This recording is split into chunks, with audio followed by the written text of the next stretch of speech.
What's going on, lads? AB414 here, and we're back with a brand new video on the channel. Today, we're going to take a look at my BPL predictions from the season 2015 to 16, and we're going to look at all the leagues, Champions League.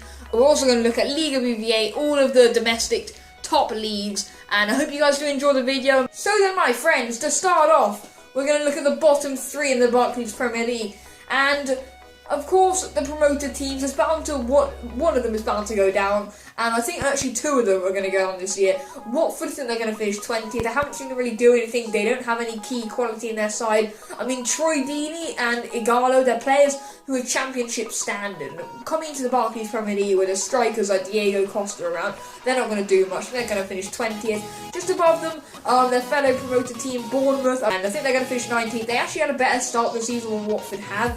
Only a 1-0 loss against Liverpool isn't too bad at all, so I think they're going to finish 19th. Solid position for them. And then we're not actually going to have Norwich in the relegation, so I don't think they're going to stay up. But we are going to have Sunderland. Now, I've looked at Sunderland's past few seasons in the Barclays Premier League, and they get so lucky. They literally stay up by goal difference, 1 goal, 1 point. They stay up by all sorts. And, well, I think this season they're just going to flop. I haven't seen them have any good results at the start of the season, so I think they're going to have to go down.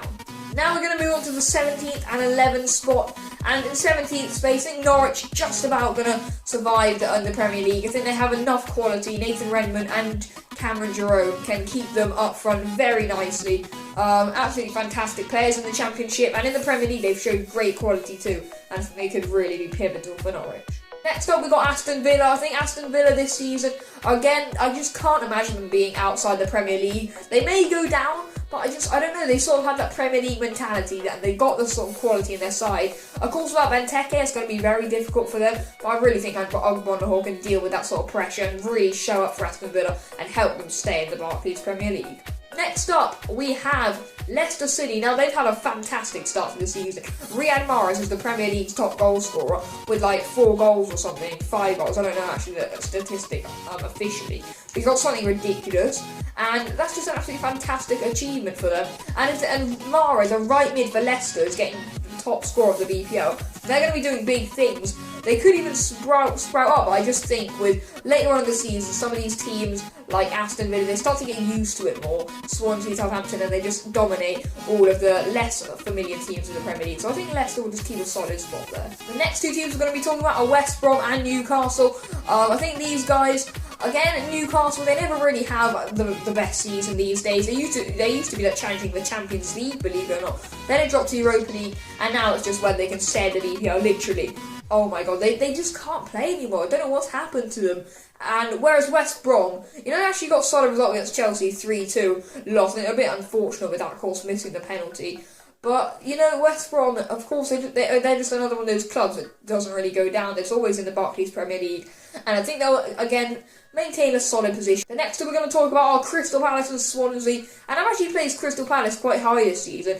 The reason is Bolasie. How he is still at Crystal Palace is beyond me. I don't know if Man U, Liverpool, Arsenal were going to snatch him up, but he's still at Crystal Palace for the time being, and he will continue working wonders for them because he's such a good player. Like, not every time that Crystal Palace have an 84 rated team with a season card there, and just slotting in the BPL tops on left mid. It's absolutely incredible. Like, Bolasie's had such a great impact on Crystal Palace, and I think he'd be a really good player for them in the future. And whereas Swansea, I think 11th spot is pretty solid. I think their manager would be pretty pleased with that. So, yeah, I think Swansea, 11th space. They got a nice passing mentality, so I think they'll be very nicely slotted in there.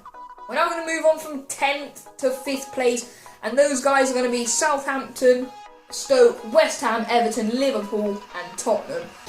These teams are all teams that, again, they're kind of like Europa League size, but I do think Southampton will sit in 10th there. I don't know what's happened to Southampton recently, towards the end of last season they dropped, and also at the beginning of this season, they just haven't really got their sort of winning mentality like they did at the start of the season when Ronald Koeman was with them, so I think 10th spot is pretty solid for them. We also have Stoke City, who just slot in 9th place. They never really get into Europa League, but they just have such solid seasons, literally, like 0-0 draws, like 15 matches, then they have like a 1-0 win here and there, and they don't even lose that many matches. They just maintain and draw a lot of games, and they're very solid. great defence, and Peter Crouch is always a threat from the air up front, so he'll be grabbing goals for them. So at 9th place again for Stoke. We're actually then going to move to the Europa League slots. We've got West Ham in here, obviously Everton, Tottenham and Liverpool. Now we're going to start off with West Ham. I think they are going to maintain in the Europa League. I think Payet and Bon are absolutely fantastic signings. The new manager looks like he's doing some good things there. They got unfortunate losses towards the beginning of the season against Bournemouth. I think that was an unfortunate loss, 3-4 against Bournemouth. Bournemouth are never going to score 4 goals again in the Premier League. They just got unlucky with that one. But I think they got a good side in them. Payet is an absolutely fantastic player, as I've said. The manager seems to know what he's doing, so I think they maintain 8th spot. Next up, we've got Everton here, guys. And Everton are another one of those sides who used to kind of be challenging for the Champions League. They only really did it for one season when they were kind of challenging Arsenal for 4th place, but now they're kind of out of it. And 7th place, they just take that every year. That's kind of just the position they want, I suppose. And we think their manager, Roberto Martinez, and all the players, Romelu Lukaku, he loves the Europa League. He scores goals for fun in it, and I think it's a good quality for Everton to be playing at. So I definitely put them in 7th spot. Next up, we have in 6th place Tottenham. Tottenham, without Bale, of course, have always been not as good as they were, nowhere near as good as they were. They used to get in Champions League spots, and now it's again another one of these teams that are only challenging for Europa. I don't know, that even they could come behind Liverpool. Because Tottenham, I don't know what it is, they don't have a striker who scores all the time. Harry Kane last season, they thought they'd been saved, but towards the start of this season, I'm not sure what's really going on with Harry Kane. Who knows, he might have a fantastic season again, but he may just flop, so we'll have a look to see what happens there. And then to finish off, of course, we have Liverpool here. I don't think quite ready to make it into the Champions League. Of course, we made some fantastic signings at the start of the season. Firmino, Klein, Benteke, absolutely brilliant players. I don't know, they just never really click, Liverpool. And now, of course, without their captain, Steven Gerrard in midfield to be conducting it all, I think they could just finish in 5th. And they could be pretty content with that. Now we're going to move on to the top 4, my friends. And in 4th place, we're going to have Arsenal. Arsenal are another one of those teams who, every year, they say they're going to win the league. They sign a big player and they say we're going to win the league. When they thought with Petr Cech in goal, Sanchez up front, Ozil, Ramsey, all of their Wilshires and shit in midfield. They think they're all good and Santi Cazorla. But, when it comes to the actual season, they don't really do much. I mean, after they beat Chelsea in the Community Shield, I was scared. I was wondering whether Arsenal were going to win the league or even come second. But they started off the season and it's just not good enough to lose 2-0 at home to West Ham. Like, come on, they need to up their game after that. It was just a bit of a poor result, and I don't think Wenger was very happy about it, and still they're getting shaky results. 2-1 against Crystal Palace. That's not the sort of Arsenal standard we're used to seeing, so I think 4th I think they'll be settled with that if they continue with their form. Next up, we're going to go for Manchester United. These guys, I love some of their signings, actually. Depay, Schweinsteiger, they're some absolutely fantastic players. Sergio Romero in goal. Without De Gea, I don't know why Van Gaal is such a deluded twat. The wannabe Mourinho comes up with these deluded tactics, like not playing fucking David De Gea, the goalie of the season. I think that's a pretty good idea, mate. And I think that could be a real downfall for United. They could end up conceding a lot of goals if Romero continues in goal. And also, the thing that's really pissing me off is De Gea. I'm a Spain supporter for the national team, and I want De Gea to get game time so he's sick for us in the Euros. And he's just sitting on the bench, and the fucking annoying thing is, Real Madrid want him, and Van Gaal's saying no. But what is your problem? If the player wants to leave and he's not playing, just let him go. The poor guy's sitting on the reserves with Valdez, and literally De Gea, Van Gaal is just making a dustbin for players at Man U. But although the starting lineup they have is extremely solid, as I said earlier, and Rooney got a hat-trick the other day in the Champions League qualifier, and Manchester United will be very pleased that they're in the Champions League. So I think 3rd spot is solid for them. Next up, we've got my team. We've got Chelsea here. Of course, last season's champions. We actually haven't started the season too well. 2-2 draw against Swansea, 3-0 loss against Man City, which I just think was ridiculous. I don't think it was deserved at all. If any of you guys watched the match, which I doubt you did, because you're making rash comments on it. But literally, the referee just controlled the game. He was having an absolute blinder. Ramirez should have scored a goal. It was offside. Yaya Toure should have got a second yellow. But anyway, enough about that match. Just frustrated me a bit. So I think 3-0 is a bit harsh against Man City, but still, And then 3-2 against West Brom. It's not every day we can see 2 goals to West Brom. And it could have been 3 goals if Courtois saved a penalty. So I think Chelsea, they have got enough quality. Pedro, Eden Hazard, Diego Costa. Like, you listen to some of the names in their side. John Terry, Aspilicueta, Matic. And we might have signed Pogba and John Stones. So some of the players that Chelsea have got, they have got the quality to become future champions. But at the moment, I'm going to only put us in second place, which only means one thing. The Manchester City are going to regain their spot as the champions of the Barclays Premier League. I think they deserve it. Absolutely fantastic start to the season.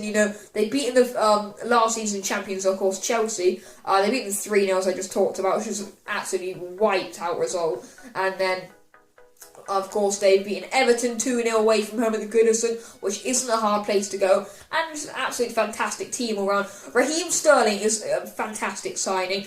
I think he just didn't have enough space to excel at Liverpool, and now he's at Man City. He's just an absolutely incredible player.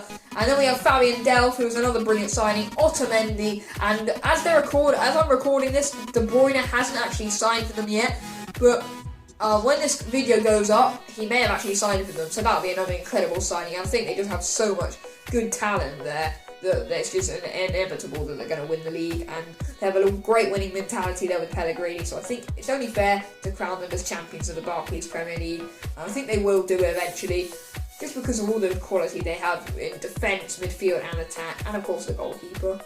Now we're going to move on to some other leagues. We're going to start with the Liga BBVA and Barcelona, of course. With MSN, like, if MSN stays for, like, the next 3 years, you don't know what it is, it's Messi, Suarez, Neymar. Literally, that front three, oh my gosh, it's unreal, literally. As a Barca fan, I absolutely love it. Like, we just can't stop winning matches. Bravo in goals, and fantastic goalkeeper. And Real Madrid, they drew 0-0 to Sporting Gijón, a promoted side from the second division in Spain. So, it looks promising for Barcelona, and I hope we can clinch the Liga BBVA once more. Next league, we're going to move on to the Bundesliga. There's only going to be one. Bayern Munich, don't really have to say much. I don't think Dortmund are going to come back. Wolfsburg, they may lose Kevin De Bruyne, so I don't see them having any chances. And just the quality of Bayern Munich. They got Neuer in goal, such a good goalie. And look at their like signings. They make such solid signings to just improve the team. Vidal, Douglas Costa. They're just good signings. Like, literally, they're just solid. They're so good in midfield. And they're 2 strikers, Müller and Lewandowski. If you put them through on goal, they don't miss, and that's what I love about Bayern. So ruthless, and I think they are going to easily win the Bundesliga for the 4th time in a row. Next up, we've got the Serie A. This league is, of course, another one of those leagues where it's just only one team. Juventus, they had the best start of the season, but I think Juventus are just going to absolutely steamroll it again. Having said that, Paul Pogba may go to Chelsea, so that could be a massive downfall for them. If he does, who knows? I think they may still be able to clinch the league, but you never know. So I think Juventus still may just about win the league. I think they just have that sort of winning mentality there with Buffon in goal. Such a good figure for Juventus, and I think they will easily win the league. And on the final league, we're going to do League R, and there's only one champion here, PSG. No one actually contends against them. Monaco, people say, are a pretty good side. They missed out on Champions League this year, so I can't see them beating PSG. And I think it's going to be an absolutely easy season for PSG. Ibrahimovic, Cavani, Lucas Moura, they have such good players in there. Thiago Motta, what a solid player in midfield. And with all of those players, I think they could just easily win the league. And of course, they're probably going to win the league by about 10 points or something ridiculous like that. So it's an easy win for PSG. Now to the final competition, it's going to be the UEFA Champions League. And Barcelona, after winning the treble last year, many people may think that they may not win it this year. But I'm going to stick straight to Barca because they have such a good winning mentality, and their style of play is like no other. And I think they're going to easily win the Champions League. And I think that'll be an absolutely incredible achievement for them. And again, to win the Champions League 2 years in a row, people say maybe that's like impossible because of the amount of good teams in it. Bayern, Chelsea, Man City, Real Madrid. It's such a good competition. But Barca are at the top of world football right now, so I think they'll clinch it. So then, my friends, that's going to conclude the video. If you did enjoy, remember to smash 10 likes, which is absolutely incredible because we have hit 250 subscribers. So carry on ploughing in the likes. Thanks for watching. Hope you did enjoy it, and I'll see you later.